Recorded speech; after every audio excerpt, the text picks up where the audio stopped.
What's up, everybody, and welcome back to the Mid-Level Media channel, your hub for everything physical media and entertainment. I am Ken, here today to talk about everything that I watched in the month of October. Well, not exactly everything, but I did start my 31 days of boutique horror at the beginning of the month. I wanted to try to watch 31 of my boutique releases, which I did ultimately fail. I think I only ended up watching maybe 20 of them if I was lucky. I may not even got that much. I think it was somewhere in the neighborhood of like 17 or 18. So I'm gonna talk about those releases that were on my boutique list. I'm also gonna talk about some of the other random horror watches, because what I found is when I make myself a list at the beginning of the month to watch, I can rarely stick to it. It's like it just feels too structured, too organized. I have to have some spontaneity in there. I have to be able to pick out my own choices on any given night. You know, tonight I'm in the mood for this, tonight, the other night I'm in the mood for that. I can't have it structured and laid out for me. I just don't work like that. So I definitely veered off the path, watched some other stuff. I watched a couple of movies on VOD. So we're gonna get into those as well. I watched, you know, if you are a subscriber of the Married with Media channel, which if you're not, I highly recommend that you hit that subscribe button down there. I'll put it in the description, but it's a channel I do with my wife. We did 13 days of horror on there. So there's a bunch of movies that I watched that we watched together I'm gonna talk about. So if you're subscribed to that channel, chances are you've already heard me talk about these movies. But I'm gonna go through all of these very briefly, gonna talk about what I watched. Like I said, not everything, but I do wanna do a little cleanup. I did promise that I would talk about some of the boutique releases that I watched. So yeah, I've got my letterbox pulled up so I don't go off track. I've got all the physical media versions of everything that I watched over here to the side. And I'm just gonna go through these one by one and we're gonna talk about them. So the first movie that I watched in the month of October was Sleepaway Camp. And this was a part of my 13 Days of Horror Married with Media. So we talked about this movie. This movie's super fun. It's just one of the best, most cheesiest 80s movies in the slasher genre. It took, you know, everything that was established in Friday the 13th as far as the camp slasher, and it has fun with it. It has fun with that premise, and it goes in some very different, very weird, very strange directions. And I don't know, I enjoy this movie every single time I watch it. Of course, it's well known for that ending, that iconic ending. I'll go ahead and do the look, but I absolutely love this movie. Every time I watch this movie, it moves up on my list of like 80 slashers. It's probably like in my top 5 now. Absolutely phenomenal. It's got some really fun, different kills for the slasher genre. Felissa Rose is great in the lead role, and yeah, I love all the characters in this movie. They're just like perfect tropes of all those like 80s, classic 80s characters. So this is a great movie. It's a fun movie, Sleepaway Camp. Highly recommend it. And I watched the Scream Factor release, and I'll show you the reversible cover art. I've already talked about some of these in a recommendation video, so I know I've talked about some of these. I'm trying to keep from talking about some of them that I've already covered, so you won't be seeing anything that I got full reviews up for. So the Halloween 4Ks, the Guest on 4K, the Deep Red on 4K, everything that I reviewed, I'm not going to include in this collection. So I also watched Scary Stories to Tell in the Dark. I watched this one with my kids. My kids actually enjoy this one. This is a really cool steelbook. I watched this in 4K. Looked great on 4K, by the way. I don't think I'd ever watched it since I bought it back in 2019. But yeah, this is a really cool steelbook right here. I'm trying to show you all some of the inside of it. So it's got some stuff on the inside as well. So of course, based on the classic stories from my childhood, this is a fun movie. I recommend this. It's kind of feels like a little bit more mature, like versions of Goosebumps, but I dig this movie. I like it. It's got a good soundtrack as well. Good 60s aesthetic because it's set in the 60s. So it's a fun movie. Recommend it. Watch it with your kids. PG-13, so it's a little, don't watch it with like little kids, but watch it with like, I don't know, 10, 11-year-olds. Fun movie for sure. Scary Stories to Tell in the Dark.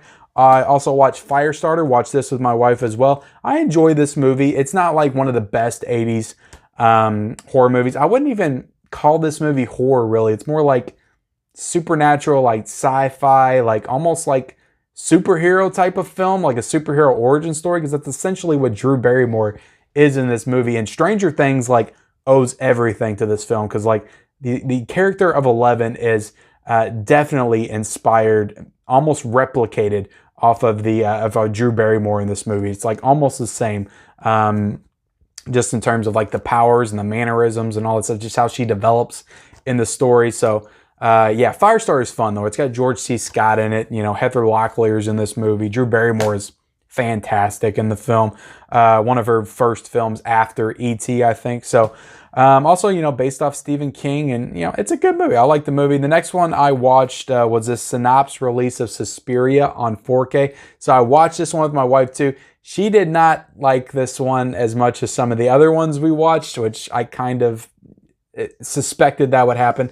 But this is such a... I reviewed this on my channel like way back in the day, probably like a year and a half ago now, but this is such a stunning 4K release by Synopsis. Like, this has got to be like in my personal top 5 as far as like 4K releases. It makes me want to grab that Demons 1 and 2 set, but again, I've already got the Arrow version, so I don't want to double dip on it yet. But they did such incredible work with this. Suspiria, it's a great movie. Like I said in my review of Deep Red, like, I think I would put Deep Red above it as far as like an actual film, Tenebrae above it as far as an actual film. But visually, you cannot beat this movie. It's probably the best looking horror movie that's ever existed. Like, it's a phenomenal horror movie. It's got some scary tones to it, but honestly, like, it doesn't really scare me all that much. It promises to really scare you at the end. It doesn't really do that for me, but it's got, I think Jessica Harper is really good in it. Got some good performances. The score by Goblin's phenomenal. So I enjoy Suspiria every time I watch it. It's not one of my all-time favorites, but I would give it a solid probably 4 or something like that, 4 out of a 5. But this release is stunning. Synopsis, man, they did such a great job. You got that classic poster on the inside as well. So I always enjoy watching this movie. Just visually, it just looks so good. It's like a feast for the eyes. So getting into my next one that I watched, I talked about this one on my Scream recommendations, won't go in depth with it, but Silver Bullet, I got a chance to watch for the first time. Really love this movie. I love Gary Busey in this movie, Corey Haim. I love their relationship. I thought the werewolf stuff was all pretty cool. I liked how they just jump straight into it, and it's not like, you know, getting bit and all that stuff, going through the process. It's just a werewolf's attacking the town. That's the setup to the movie, and we go from there. I think the werewolf effects were really cool. I liked how like dark and just like gruesome it was. He's like crawling to people's windows, ripping them apart. And yeah, it's just a really good 80s movie. Came out in 1985. Great Scream Factory release. Great transfer. Highly recommend Silver Bullets. Easily in my top 3 werewolf films. Up there with The Howling and American Werewolf in London. This next one I watched, you know, shout out to Christian Hanna Horror. I'll shout him out real quick because it's his favorite movie. Had him on the stream, World's Biggest Collectors. And I watched this movie right before he came on. And I could see how this could be somebody's favorite movie of all time. Absolutely loved Return of the Living Dead. Never seen this movie before. And it's super fun, a really fun movie. It really takes it. I've never been the biggest fan of horror comedy. I love comedies, I love horror, but when it comes to horror, when I watch horror, I like being scared. I like feeling unsettled. So horror comedies is never a genre I gravitate towards, but when it's done right, I love it. And this one was definitely done right. Just the perfect parody of that like Night of the Living Dead, George A. Romero, like zombie style. You know, the zombies are running around. They're screaming brains, brains, and they're talking. They're calling into the mic. They're calling for help. Like, send backup. It's a fun movie. It's got fun characters. I enjoy this movie. Great makeup effects. The Tar Man looked great. This movie looked phenomenal. I know I don't have the Scream Factory release, but I do have this awesome like steelbook that I think came out at Best Buy a few years back. You remember when they had all these steelbooks with like this cool art style on them? They had like Carrie and Jeepers Creepers, a bunch of other ones, but The Fly I think as well. But this is a really cool steelbook, and I love the movie. I thought it was a great movie. So getting into the next one, this one was sent to me by Arrow for review, so I'm just getting around to reviewing and talking about it for you guys. So I'm going to get into Death Screams. One thing right off the top, I love the slipcover for this, how it's like the lips and the teeth, and you got the girl on the side, and you take that off right there, and you got the classic poster artwork for that. So I believe it's reversible cover art as well. I think I already flipped it, so this is the original artwork. This to me, I don't know. It was okay. It was okay. But as far as like 80s slashers go, I thought it felt extremely generic. So I wasn't a huge fan of it. Like I said, it was fine. It's a fine watch, but given the premise, you know, a slasher film that takes place at an amusement park, they don't really take advantage of that like amusement park setting as much as I would have liked them to. And I just wasn't all that impressed with like the mystery aspect and just like the reveals and stuff at the end. It was all pretty basic. The movie felt, even the kills felt very neutered, very basic. You know, they kind of cut away on some of them. They won't even show them, but I don't know. It felt very, very low budget, you know, 80s schlock. So it was fine, but I can't say it was the best. So Death Screams from Arrow. Wait till they got like a sale or something to pick this one up. But if you're just interested in packaging, like the packaging's top notch. Arrow always does a great job with the packaging. So, and I believe that was the first time that had been on Blu-ray. So it looked good for the first time, but again, it was working with some pretty rough material as far as the filmmaking. So the next one I'm going to get into, guys, is Poltergeist 2. I've seen this one before. I remember watching it as a kid. But this is the first time I rewatched it, probably like 25 years ago. Me and my wife talked about this on our channel, Married with Media. So this was a fine sequel to Poltergeist, but it pales in comparison to the greatness of the first Poltergeist. It just feels like more of the same. Feels like they didn't really have any more ideas. It was just like the first Poltergeist was successful, so let's make a sequel. And the one thing, though, that does stand out with this movie is Reverend Kane. I think he's a great villain. He's scary. He looks scary. I can see watching this as a kid and just being very creeped out by this character. So I do like that it has the original family comes back, Craig T. Nelson, and everybody comes back. The same girl that played Carol Anne. It's all the same actors and stuff in this. So I appreciate that. But Poltergeist 2, it's a 3 out of 5. It's an average 80s horror film. Definitely nowhere near the greatness of the first one. Also watched the Vincent Price Fly film. One of the Fly films from my Arrow set. So I had fun with this. It was pretty cool. It's very different from the Jeff Goldblum was. Like, you can see where, much like the Thing from Another World and the Thing remake with John Carpenter took that story and did something completely new and different with it. Same with David Cronenberg from this film to the Jeff Goldblum Fly. Took that concept and just did something completely different with it, which honestly is how you should do a remake. Do something different with it. Come up with a different idea for a similar premise. So I did feel like this was very original, just the way it was set up, kind of showing you the ending and then backtracking and going back through the events leading up to the murder that happens at the beginning with the wife. You got Vincent Price is there. I think he's the brother of the main character. I don't know that actor's name, but it had a very interesting approach to it and just how it went about telling this story of a scientist that was kind of fused with the DNA of a fly. I did enjoy this movie. The Jeff Goldblum Fly is just far and away the better version of this story to me. But again, this is the first time watching this movie, so I may change my opinion over time. Made in 1958. I enjoyed The Fly. It's not great to me. Let's move on to the next one, guys, and we're going to talk about Misery, a truly great film from 1990. I believe this came out. So again, me and my wife watched this one. I watched the Scream Factory version of it. This is a great release. It's a great transfer. I haven't upgraded to the 4K Kino Lorber, but what can you say about this movie? Kathy Bates is so unsettling in this movie, so unnerving. The freaking sledgehammer scene with the feet. You got freaking James Caan's great in this movie. I love this movie. It's fantastic. Great psychological horror. So definitely one of the all-time greats. Misery, Scream Factory. So I watched that. Happy to watch that one. Also watched Jason Goes to Hell. I watched another one of my Friday films from the box set. I think I still got 2 or 3 to go before I watched them all, but I got a hot take with this one. This is like in my top 3 Friday films. I absolutely adore Jason Goes to Hell. I don't know if it's because like I watched this film at a very young age. This is the Friday film that I rewatched the most. I have probably seen Jason Goes to Hell at least 30 to 40 times. I loved watching this movie as a kid. It was just so much fun to me. Just the beginning with Jason, how he blew up, the body hopping, I always thought was super cool and interesting. I loved when he came back. To me, like the body hopping just really led into what happens at the end and just really makes you more excited and more amped up and hyped to see Jason finally return in that final sequence. So I always thought that was super badass when he jumped through the floor. I love Jason Goes to Hell. Creighton Duke is great. I love it. It's not the best acted Friday movie, but then again, which Friday movie does have the best acting? They're all of a certain quality. They're all of the same level. So Jason Goes to Hell, it's not the best of the franchise, but I personally love this movie. So there you go. Happy to finally watch it. Also watched The Stuff for the first time, which is a great like blob type movie.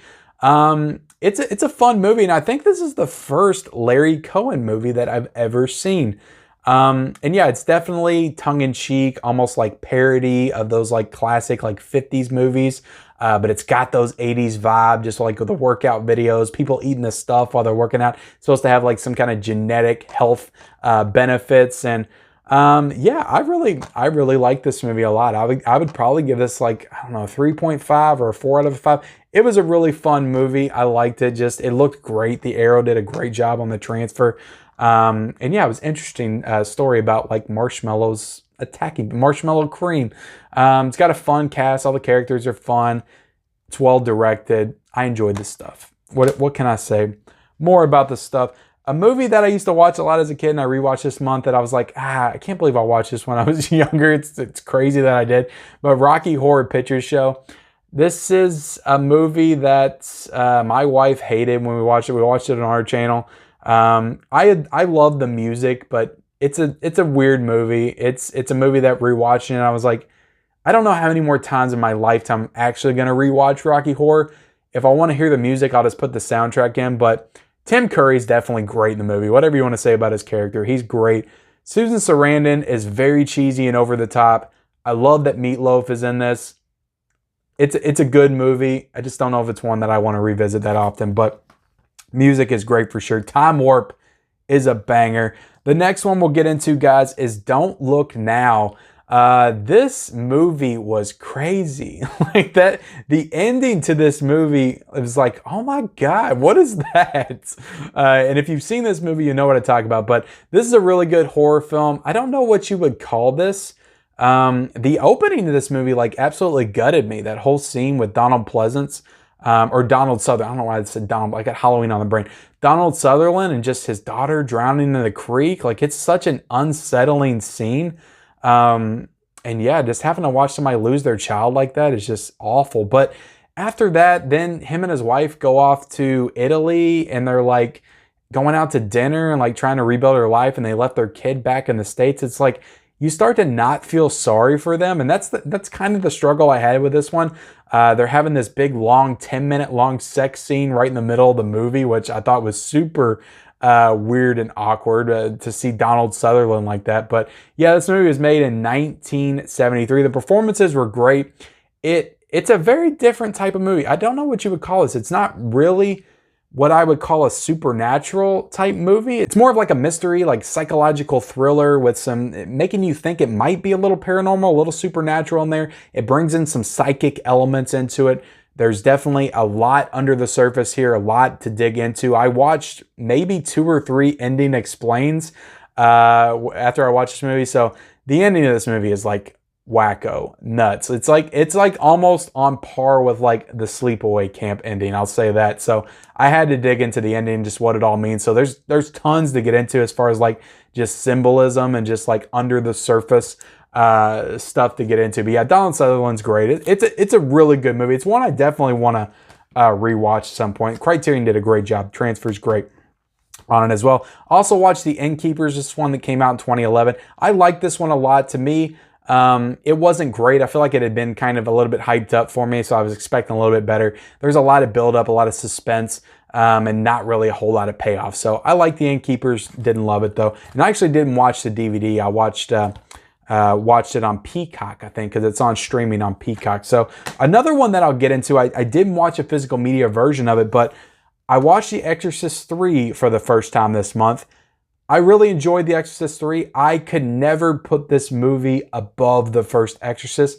First off, they're two very different movies. Like Exorcist 3 is more of like a psychological thriller, like more in the vein of like a David Fincher type film. Like David Fincher definitely took some inspiration from Exorcist 3.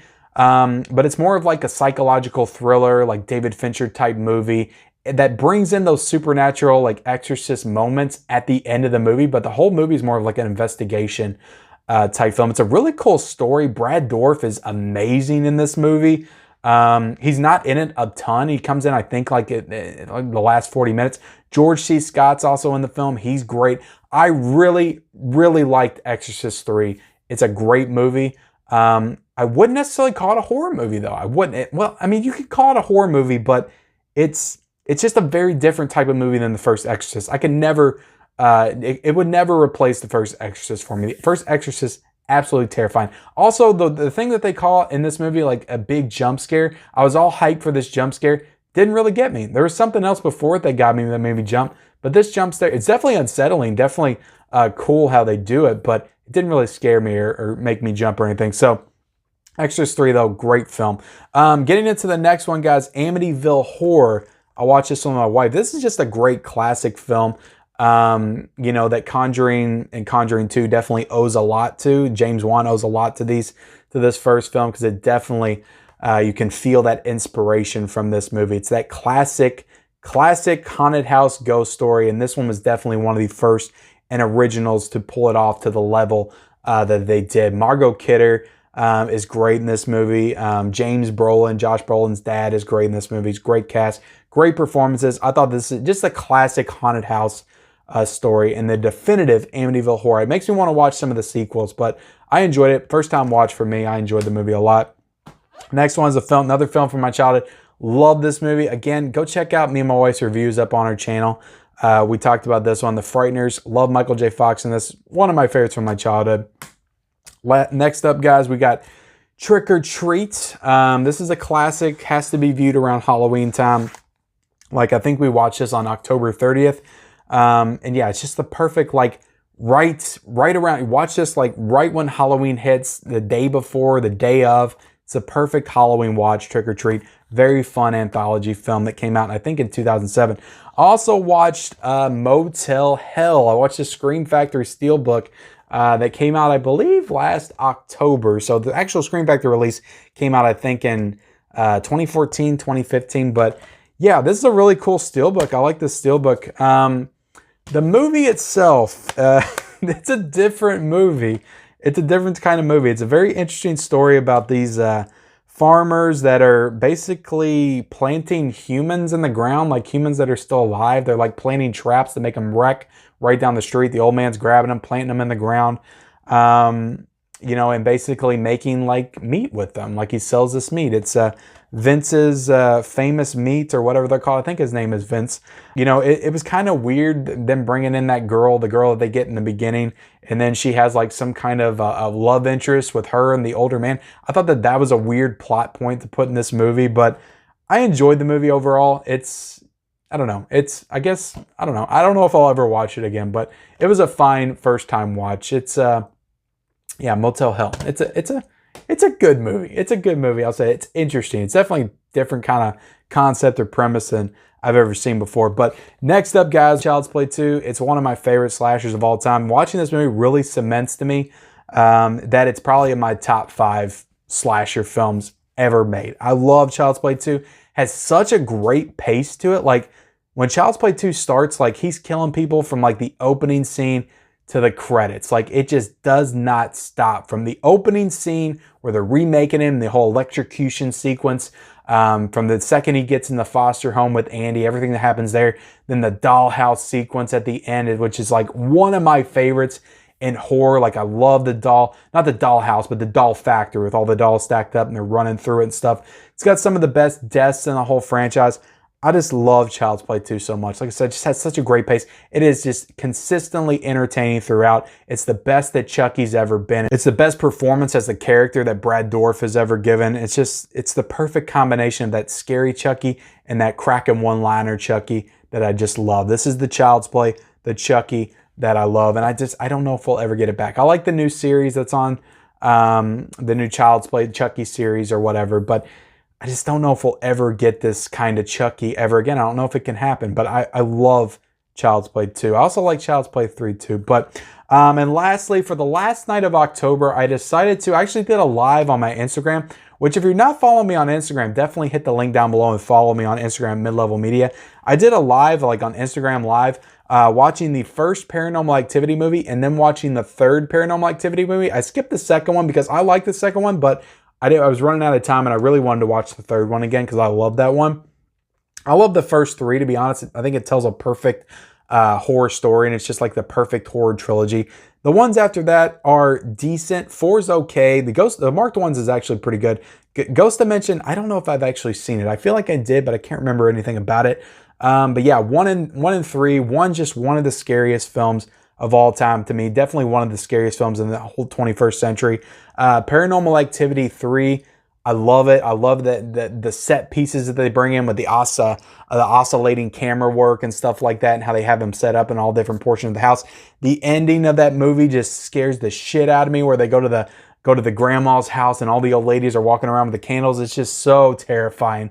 Yeah, these movies get me. I love found footage movies, and Paranormal Activity definitely has some of the best in the subgenre. So, but yeah, I did a live on Instagram where I watch these movies with everybody. So definitely follow me on Instagram, because I want to do more of these like fun like Instagram exclusive type things. But yeah, I love the first 3 Paranormal Activity movies. I was happy to get to watch the 1 and 3 on Halloween night, because I was a little Halloweened out. I watched Halloween Kills. I watched Halloween 1 through 5. So I didn't want to watch any Halloweens on actual Halloween. So I watched Paranormal Activity instead. So there you have it, guys. I wanted to do this to kind of give you all a little bit of closure, because I know I announced that 31 Days of Boutique Horror and said I was going to be, you know, doing recaps on all those as I went, stuff like that. But, you know, reviews and the Tuesday Blues Day videos, Physical Media Report, live streams and stuff, all that kind of just got in the way. It was just a very busy month for physical media. But I did want to go back and wrap everything up and just give you all my thoughts on all the films that I watched in October, however unorganized and just like off the cuff, and just, you know how I am, guys. It's just, at this point, I got y'all here to watch, man, and you know I'm just all over the place with my thoughts and my opinions. So I appreciate you guys watching those. Please like this video. Also, comment down below everything you watched in the month of October. I definitely want to hear about it. Be sure to subscribe to my channel if you haven't already, and turn on those bell notifications for all of those future videos, and we'll see you next time.